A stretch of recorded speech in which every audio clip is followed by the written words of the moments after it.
श्री अविनाश कुमार मेदीलाई पनि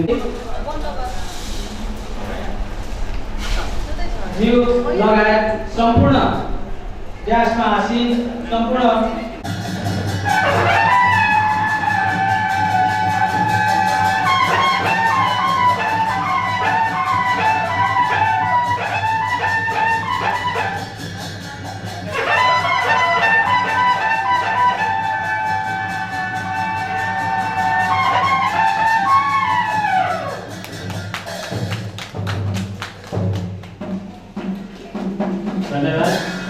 योगदान सबैको पसिना सबैको योगदान समृद्ध समाज हाम्रो अभियान बुद्धोदय साकोसको यो यस वर्ष 81-82 को स्लोगन रहेको थियो।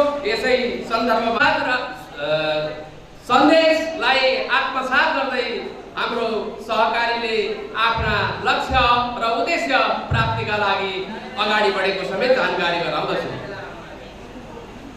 आदरणीय उपस्थित यस बुद्धोदय बचत तथा ऋण सहकारी संस्थाका शेयर सदस्यज्यूहरू, आजको यस 17औं वार्षिक साधन सभाको प्रमुख अतिथिको आतिथ्य ग्रहण गरिरहनुभएका आदरणीय यस कार्यक्रमका प्रमुख अतिथिज्यू, नागरिक उड्डयन प्राधिकरण विराटनगरका निर्देशक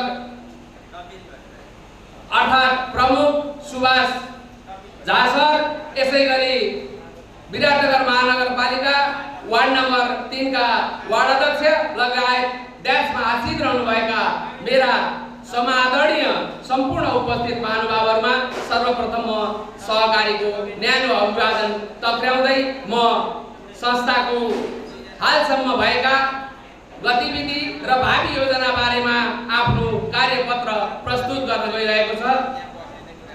हामीले यो भन्दा अगाडि पनि हाम्रा आदरणीय शेयर सदस्यहरूलाई हातमा हाम्रो यो पुस्तक वितरण गरिसकेका छौं। यसमा पनि यो प्रतिवेदन हामीले यो म वाचन गर्ने अनुमति चाहन्छु।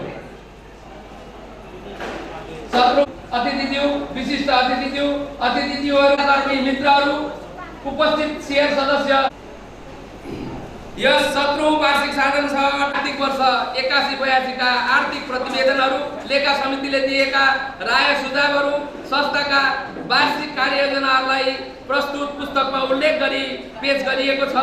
सहकारीको मूल्य, मान्यता र सिद्धान्तको अक्षरशः पालना गर्दै सहकारी ऐन नियम विभागका निर्देशन, सञ्चालक समिति तथा साधारण सभाका निर्णयहरू पालना गर्दै सहकारी सञ्चालन भित्रका आबद्ध सहकारी निकाय साथै शुभचिन्तक अभियन्ताहरूबाट प्राप्त राय सुझावहरूलाई आत्मसात गर्दै संस्थाप्रतिको विश्वास, सहभागिता, सञ्चालक समिति, लेखा सुपरिवेक्षण समिति तथा सम्पूर्ण उपसमितिहरूको निस्वार्थ जिम्मेवारीपूर्ण व्यवहार, संस्थामा कार्यरत कर्मचारीहरूको मेहनत र लगनशीलताका कारण संस्था अझ उत्कृष्ट र गरिमामय संस्थाको रूपमा स्थापित भएको छ। 16औं वार्षिक साधारण सभाबाट पारित भएका बजेट, नीति तथा कार्यक्रम अनुसार नै कार्यक्रम तथा खर्च लगायत आय आर्जन भएको छ। संस्थाबाट ऋण प्रवाह गरिएका सदस्यहरूबाट समयमा सावा तथा ब्याज प्राप्त भए नभएको सञ्चालक समितिमा अत्यन्त सूक्ष्म ढङ्गबाट छलफल गर्ने गरिएको छ। ऋण असुलीका निमित्त संस्थामा कार्यरत कर्मचारीबाट पत्र, टेलिफोन मार्फत तागेदा गरिएको, साथै यस आर्थिक वर्ष 2081-82 को पौष र आषाढ मसान्तको ब्याजमा सम्पूर्ण कारोबारी सदस्यहरूलाई ब्याजमा छुट, साथै संस्थाको ऋण असुली कार्यविधि अनुरूप अपलेखन समेत गरी संस्थाका सञ्चालक समितिको विशेष टोलीबाट असुली प्रक्रियालाई अझ सशक्त रूपमा अगाडि बढाइएको छ। बारम्बार गरिएका सूचना र तागेदालाई व्यवस्था गर्ने ऋणी सदस्यहरूलाई पत्र पत्रिका मार्फत सूचना प्रकाशित गरी जानकारी गराई ऋण असुली गरिएको छ। त्यसैगरी लामो समयसम्म सावा र ब्याज नबुझाउने ऋणी शेयर सदस्यहरूलाई 35 दिने सूचना जारी गरी लिलाम प्रक्रिया अगाडि बढाइएको छ। संस्थाले आफ्ना शेयर सदस्यहरूको आर्थिक, सामाजिक, व्यावसायिक कार्यहरूको तीव्र विकासका लागि विभिन्न तालिम, गोष्ठी, अन्तर्क्रिया, छलफल, अनुगमन, निरीक्षण, भ्रमण कार्यहरूलाई निरन्तरता दिएको छ।